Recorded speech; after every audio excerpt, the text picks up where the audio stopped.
ඇදහිල්ල. මොකද්ද ප්‍රේමවන්තනි මේ ඇදහිල්ල කියන්නේ? ඇදහිල්ල කියන්නේ ඔබට හැම දෙයක්ම තියෙනකොට ඒකෙන් යමක් දෙන එක නෙමෙයි.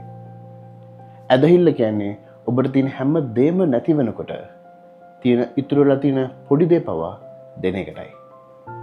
ඔබගේ ඇදහිල්ල කොයි වගේද? අමාරු කාලවලදී. ඔබට මතකද අර වැන්දපු ස්ත්‍රිය එළිය දිවසිවරයට තිබ්බ අන්තිම කෑම වේල නැත්නම් රොටිය හදලා දුන්නේ වැන්දපු ස්ත්‍රිය ගැන. ඒ වැන්දපු ස්ත්‍රියටයි ඇගේ දරුවටයි කන්න තිබ්බ අන්තිම කෑම වේලයි හදලා දුන්නේ. අය විශ්වාස කරා ඇදහිල්ල තිබ්බ දෙවියන් වහන්සේ ගැන ඒ සාගින්න පුරාවට උන්වහන්සේ ගිරාපු වචනය අනිවාර්යෙන් පළදරයි කියලා.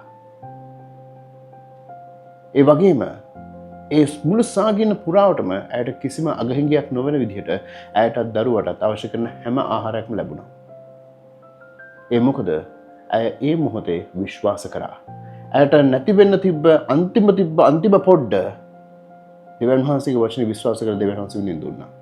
ඉතින් ප්‍රේමවන්තනි, ඔබ මහත් ගැටලුවක යනකොට බලාපොරොත්තු සුන්වලා ඉන්න අවස්ථාවක ඔබගේ ඇදහිල්ල කොයි වගේද? ඔබට ඉතුරු වෙලා තියෙන පොඩි දේ දෙන්න කිව්වොත් ඔබගේ ඇදහිල්ල කොයි වගේද? පොඩ්ඩක් හිතලා බලන්න. ජේසුස් පිටයි.